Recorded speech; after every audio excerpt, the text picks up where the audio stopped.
ఇంత కష్టపడి నిలబడినందుకు మీకు కృతజ్ఞతలు. మన ప్రగాఢ సంతాపాన్ని మన ప్రవీణ్ గారికి తెలియజేస్తున్నాము.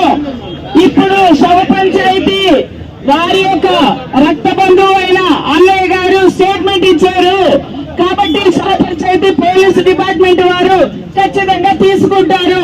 పొద్దున్న ఆ శవ పంచాయతీ అయిపోయిన వెంటనే మన సూపరింటెండెంట్ గారు సిఎస్ఆర్ఎంఓ గారు ఖచ్చితంగా ఒక డాక్టర్ గారు వేసి పిఎంఓ ఇచ్చి మనకు పిఎంఓ చేయించి ఏమి జరిగిందో అని పోలీసు వారికి రిపోర్ట్ ఇస్తారు.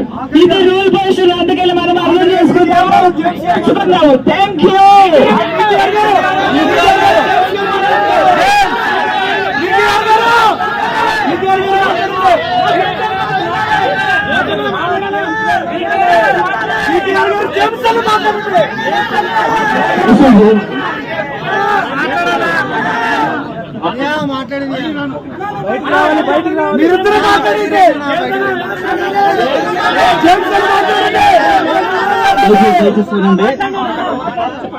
దయచేసి వినండి. కొంచెం మనం నేను చెప్పేది ఒకసారి దయచేసి వినండి. ఇప్పుడు ఏదైతే మనకి రిటైర్ సిఐ గారు ఎవరైతే ఉన్నారో సార్ రాసిన రిపోర్ట్ అంతా మీరు చదివారు కదా, దయచేసి వినండి. మనకు అనుమానాస్పదమైన ఆ పదం అనేది మనం కోరుకున్న పదం, అది ఖచ్చితంగా అది రికార్డ్ చేశారు. రెండవది, అనేకమైన గాయాలు ఆయన దేహం మీద ఉన్నాయన్న పదం కూడా రాశారు. ఈ రెండు పదాలని బేస్ చేసుకుని ఇప్పుడు ప్రధానంగా వాళ్ళ యొక్క సమక్షంలో బంధువులు ఎవరైతే ఉన్నారో వాళ్ళ సమక్షంలో వాళ్ళ సంతకాలు పెట్టి ఇప్పుడు దాన్ని బట్టి ఎఫ్ఐఆర్ వేస్తారు. ఇప్పుడు స్టెప్ ఏం జరుగుతుందంటే ఇప్పుడు పంచనామా స్టార్ట్ అవుద్ది. అంటే మనం ఏదైతే అనుమానం చేస్తున్నామో ఆయన నిజంగా బండి మీద పడిపోతే గాయమైందా లేదంటే దేనితోన్నా కొడితే గాయమైందా, ఇవన్నీ పంచనామాలోనే తేలుతాయి. కాబట్టి నెక్స్ట్ జరిగే ప్రొసీజర్ ఇది. పోలీసు వారు కూడా మనకి ఏమీ ఎగ్నెస్ట్ గా లేరు, వాళ్ళు ఖచ్చితంగా మనం సహకరిస్తున్నారు, మంచి మాట చెప్తున్నారు, మనం అన్నట్టుగానే రిపోర్ట్ తీసుకున్నారు. ఇంకొకటి, రేపు జరగబోయేది ఏంటంటే పెద్దల సమక్షంలో వాళ్ళ బంధువుల సమక్షంలో వీడియో ఫొటోస్ తో సహా పోస్ట్ మార్టం జరుగుద్ది. ఊరికే చేయరు, అందరూ ఉంటాం. అయితే నైట్ టైం అనేది పిఎం జరగదు కనుక రేపు ఉదయం చేస్తారు. నిజానికి బంధువులు ఉదయం వచ్చుంటే ఎప్పటికి పోస్ట్ మార్టం అయిపోయేది, వాళ్ళు లేట్ గా రావడం వల్ల అవ్వలేదు. కాబట్టి దయచేసి అదన్న జరిగేది జరగబోయేది, మన అందరూ ఉండండి, ఓపికగా ఉండండి. నాకు బీకేఆర్ గారు మాట్లాడతారు ఒకసారి.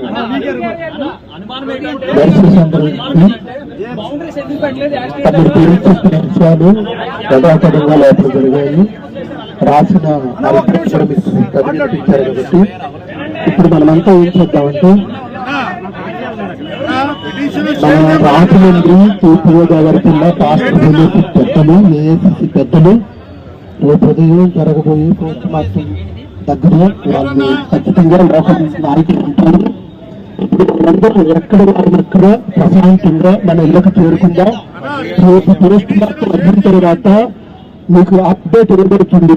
సోషల్ మీడియా వేదికగా కానీ పాస్టర్స్ గ్రూప్ లో కూడా అప్డేట్ ఇవ్వబడుతుంది. దానిని బట్టి మీరంతా చేరుకునే అవకాశం ఉండొచ్చు. అప్పటి వరకు అందరూ సమయం పాటించండి, ప్రశాంతంగా ఎవరిళ్ళకి వారు వెళ్లాలని క్రీస్తు పేరిట ప్రేమతో మనవి చేస్తూ అందరికీ ప్రేమపూర్వకమైన వందనములు తెలియజేస్తూ, ఒకవేళ పోస్ట్ మార్టం రిపోర్ట్లు ఏదైనా అనుమానాస్పదమైన పరిస్థితి ఉంటే అప్పుడు మనమంతా మరలా ఇదే రీతిగా ఐక్యత చాటుదాం, న్యాయం కోసం పోరాడుదాం. క్రైస్తవుల ఐక్యత, క్రైస్తవుల ఐక్యత.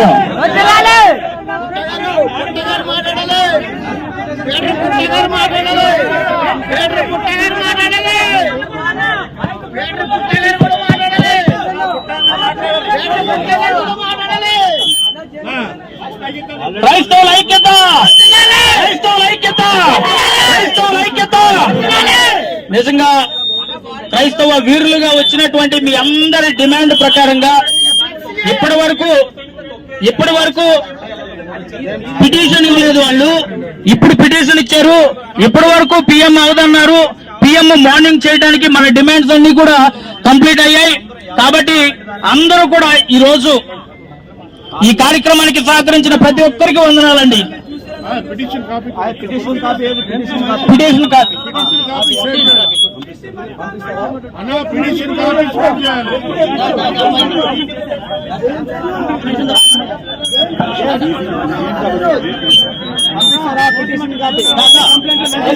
లైవ్ అంటే నేను చూడడానికి టీమ్ ఆఫ్ డాక్టర్స్ ఉంటారు. మెడికల్ టెర్మినాలజీ వేరే ఉంటుంది. నువ్వు పోస్ట్ మార్టం చూడడానికి కెపాసిటీ ఉంటుందండి. ఒక టీం ఉంటుంది. డాక్టర్ నేను డాక్టర్ గారిని లేకపోతే మనం అసైన్ చేస్తాం. గవర్నమెంట్ అసైన్ చేస్తుంది. దయచేసి అందరు కూడా వినండి ఒకసారి. మై డియర్ బ్రదర్స్, అందరికీ మీరందరూ కూడా కష్టపడి ప్రయాసపడి మన దైవజనులు మనం పోగొట్టుకున్నాం. ఆయన మీద ప్రేమతో మీరు అందరూ కూడా వచ్చారు. అని బట్టి ప్రత్యేక వందనాలు. ముఖ్యమైన విషయం ఏంటంటే గొడవలు ఏం చేయకుండా ప్రశాంతంగా ఇంటికి వెళ్ళటానికి పోలీసులు మనకు సహకరించారు. రేపు ఉదయం పోస్ట్ మార్టం చేస్తున్నారు. రేపు ఉదయం 10 గంటల నుంచి స్టార్ట్ అవుతుంది ఆ కార్యక్రమం అంతా కూడా. ఎవిడెన్స్ అన్ని కూడా ఇస్తారు. ఎలా జరిగింది, అది ఇన్సిడెంటా యాక్సిడెంట్ అనేది రేపు మార్నింగ్ కన్ఫర్మేషన్ ఇస్తారు. కాబట్టి అందరు కూడా కామ్ గా ఎవరి ఇళ్ళకి వెళ్ళాలంటే రేపు మార్నింగ్ మళ్ళా మనమందరం కూడా ఇక్కడ చేద్దాము. ఇప్పుడు నైట్ వెళ్ళిన తర్వాత సోషల్ మీడియాలో ఒకవేళ లైవ్ ఇవ్వాలంటే డైవిజన్ ఎవరైనా ఇస్తారు, మీరు ఫాలోఅప్ చేయండి. రేపు మార్నింగ్ ఏ టైంకి రావాలని మీకు చెప్తాము. ఇప్పుడు ఏం గొడవ లేదు. కంప్లైంట్ ఇచ్చేసారు, ఎఫ్ఐఆర్ కాపీ చేశారు. మార్నింగ్ పిఎం చేస్తారు కాబట్టి ప్రశాంతంగా వెళ్ళవలసింది ప్రేమపూర్వక మనవి చేస్తున్నాను. గొడవలు ఏమి లేకుండా ప్రశాంతంగా వెళ్ళవలసింది ప్రేమపూర్వక మనవి. Thank you. ప్రభుత్వానికి ఒకటే విన్నపం అండి. ఇట్లాగా చాలా మంది క్రైస్తవుల మీద ఉద్దేశపూర్వకంగా దాడులు జరుగుతున్న కారణంగా మనం ప్రవీణ్ ప్రగడాల్ గారికి జరిగిన విషయంలో మనం ఆలోచించవలసి వస్తుంది. అంతేకాదు, ఎవరైతే బైబిల్ విషయంలో డిఫెండ్ చేస్తున్నారో వారి ప్రాణాలు కూడా ఇప్పుడున్నట్టు హెచ్చరించడం. క్రైస్తవ నాయకులు పెద్దలు ఇక్కడ మార్చురి దగ్గర ఈ రాజమండ్రి హాస్పిటల్లో జరిగినటువంటి దగ్గర ప్రధాన డిమాండ్ ఏంటి క్రైస్తవ సమాజం నుంచి అనే దానికి ఒక స్పష్టమైనటువంటిది లేదు. ఎందుకొరకనంటే యాక్సిడెంట్ జరిగినటువంటి స్పాట్ దగ్గర, ప్లేస్ దగ్గర మీరు ఎక్కడైనా చూడండి, ఏ హైవేలో కానీ లేదంటే ఏ ప్లేస్లో కానీ చుట్టూ ఒక మార్కింగ్ చేస్తారు, ఒక ప్లేస్ చేస్తారు. అందులో క్రైస్తవ్యంలోనే చాలా మెజారిటీ కోరుకునేటువంటి వ్యక్తి, చాలా ప్రాముఖ్యమైనటువంటి వ్యక్తి హత్య చేయబడ్డాడు అని మొత్తం రెండు రాష్ట్రాల్లో కూడా ఆందోళన చేస్తున్నటువంటి టీవీ9లో ప్రెస్లు అన్నింటిలో వస్తున్నటువంటి న్యూస్ విషయంలో కనీసం ఇందాక 2-3 గంటల సేపు నేను అక్కడికి వెళ్ళి చూశాను. ఒక పోలీస్ కానీ లేదంటే అక్కడ ఏదైనా ఒక బౌండరీ గీసినటువంటి విధానం కానీ ఏదీ లేదు. అక్కడ ఉన్నటువంటి మీడియా వాళ్ళు వస్తున్నారు, ఈ బండిని పట్టుకుని ఇదిగో ఈ బండి ఎలా యాక్సిడెంట్ జరిగింది, ఈ హెల్మెట్ కి ఇలా బ్లడ్ అంటుకున్నది, ఈ స్పెడ్స్ ఇలా ఉన్నది, మాస్క్ ఇలా ఉన్నది అని చెప్పేసి ఎన్నో రకాలుగా దాన్ని పట్టుకుని చెప్తున్నారు. మరి ఎవిడెన్స్లు ఎలా దొరుకుతాయి? ఎవిడెన్స్లు డెడ్ బాడీ దగ్గర మీరు మార్చరీ చేస్తే మీకు దొరికేస్తాయా? అక్కడ ఎవరు వచ్చారు, అక్కడికి ఎవరు రాకుండా ఎలాగా ముందు కనీసం అక్కడ ఇన్వెస్టిగేషన్ జరగాలి కదా. స్పాట్ దగ్గర ఇన్వెస్టిగేషన్ లేకుండా మార్చురీలో జరిగే దాని గురించి మాట్లాడతారేంటి? అసలు ఎక్కడ అక్కడ సీసీ ఫుటేజ్ కరెక్ట్ గా పెట్రోల్ బంక్ ఆపోజిట్ లో జరిగింది యాక్సిడెంట్. ఆ పెట్రోల్ బంక్ ఆపోజిట్ లో జరిగినటువంటి ఆ సీసీ ఫుటేజ్ ఇవ్వండి అని అంటే దానికి సంబంధించినటువంటి సరైన స్పందన లేదు, రెస్పాండ్ లేదు. ఏంటంటే ఇచ్చేసాం, పంపించేసాం వాట్సాప్ గ్రూపుల్లో. అందులో ఏమంటున్నారు, అది దూళ్ళేసిపోంది అంటది. దూళ్ళేసిపోంది ఎక్కడ లేచిపోంది? రాజమండ్రిలో లేచిపోందా, విశాఖపట్నంలో లేచిపోందా, లేదంటే విజయవాడలో లేచిపోందా? బోల్డ్ చోట్ల లేచిపోతుంది. స్పాట్ కావాలి కదా మనకి.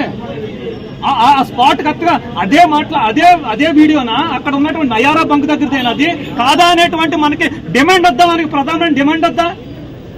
కంప్లైంట్ రాసేసాం, ఎఫ్ఐఆర్ రాసేసాం, తెల్లవారుజాము పంచనామా జరిగిపోతుంది. పంచనామా జరిగిపోయినటువంటి దానికి డెడ్ బాడీ తీసుకుని వెళ్ళిపోతారు. ఇదే క్రైస్తవం. రేపొద్దున వీళ్ళయ్యారు, రేపొద్దున మనం అవుతాం. ఏంటి దీనికి జవాబు? ఏంటి జవాబుదారీతనం లేదా దీంట్లో? ఒక పోలీస్ గారైనా బయటకు వచ్చి ఎందుకు దానికి చుట్టూ బౌండరీస్ పెట్టలేదనే దాని కొరకు ఎవరైనా ఇప్పుడు వరకు చెప్పారా? దాన్ని అడిగారా? ప్రధాన డిమాండ్ అంటే అని అడిగారా? ఒకరైనా సరే ఎందుకు పెట్టలేదు అనే దాన్ని అడిగారా? మరి ఎవిడెన్స్ మాఫీ ఎలా చేస్తారు చెప్పండి? మీరు ఎవిడెన్స్ మాఫీ ఎలా జరుగుతాయో చెప్పండి. ఆ మాత్రం తెలియదా? మనం చదువుకోవట్లేదా? నెట్లలో చూడట్లేదా ఎవిడెన్స్ మాఫీలు ఎలా జరుగుతాయో? కొంచెమైనా సరే పెద్ద పెద్ద నాయకులు పెద్ద పెద్ద వారు అడగవలసినటువంటి విధానములు అడగకపోతే మనకి న్యాయం ఎలా దొరుకుతుందండి?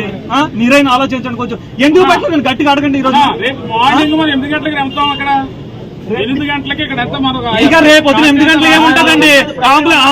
అంబులెన్స్ లో బాడీ ఎక్కిస్తారా, హైదరాబాద్ వెళ్తాది. ఏం జరుగుతుంది? అంతకు మించి ఏం జరగదు. అంతకు మించి ఏం జరగదు. ఏం జరుగుతుంది? రేపు పొద్దున 8 గంటలకు వస్తే ఏం జరుగుతుందండి? చెప్పండి. 8 గంటలకు వస్తే న్యాయం జరిగిపోద్దా చెప్పండి.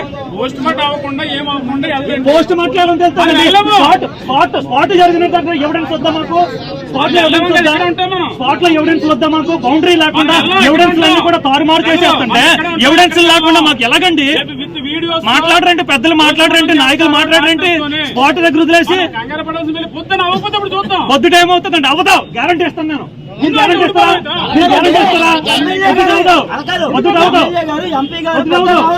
ప్రభుత్వం తరఫున వచ్చి 90% యాక్సిడెంట్ అని చెప్పి స్టేట్మెంట్ చెల్లిపోయి న్యూస్ లోనే.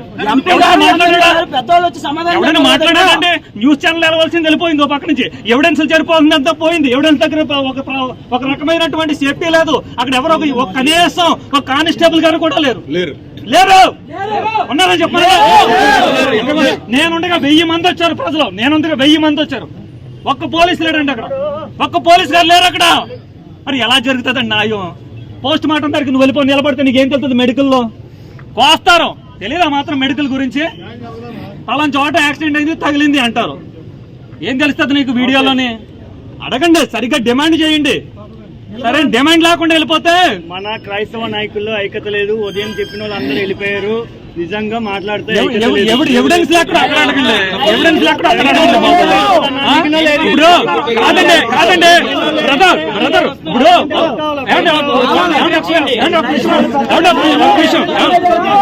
బాబు ఒక నిమిషం. ఇప్పుడు ఒక రేప్ జరిగింది అనుకో. రేప్ జరిగినటువంటి గదిలో అక్కడ ఉన్నటువంటి సీరం మొత్తం అంతా బ్లడ్ మొత్తం ఎవిడెన్స్ బాడీ క్లాత్ అన్ని తీసుకుంటారు కదా? తీసుకుంటారా?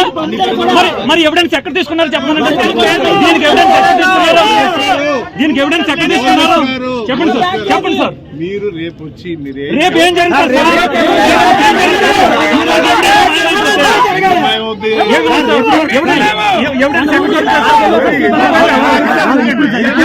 ఉండదు కదా సార్.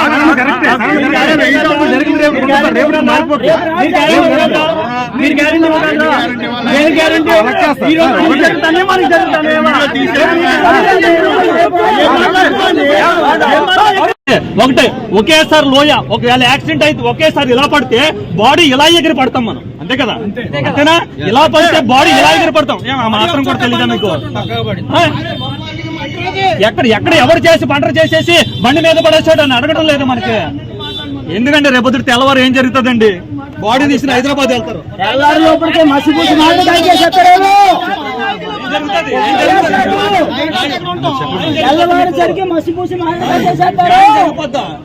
చెప్పండి. ప్రపంచంలో నిర్భయ కేసులకే దిక్కులేదు.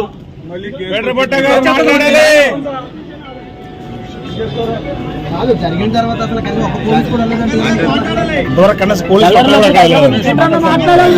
అడగండి. ఎక్కడ ఉన్నా సారీ అడగండి. ఏం తెలుస్తుంది? ఇప్పుడు పిటిషన్ అడిగాం. పిటిషన్ అడిగితే పిటిషన్ ఇవ్వాల. ఫస్ట్ పాయింట్, పిటిషన్ అడిగితే పిటిషన్ ఇవ్వట్లా.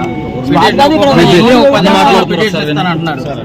పిటిషన్ అడిగితే పిటిషన్ ఇవ్వకోకుండా ఆ డిపార్ట్మెంట్ వాళ్ళే మాట్లాడేసి డిపార్ట్మెంట్ వాళ్ళే చదివేసి ఇప్పుడు పిటిషన్ ఫోటోలు తీసుకుంటాం అన్నా సరే, పిటిషన్ మాకు చేతికి ఇవ్వండి అన్నా సరే, ఎక్కడా పిటిషన్ చేతికి ఇవ్వకోకుండా ఎఫ్ఐఆర్ చేస్తామన్నారు.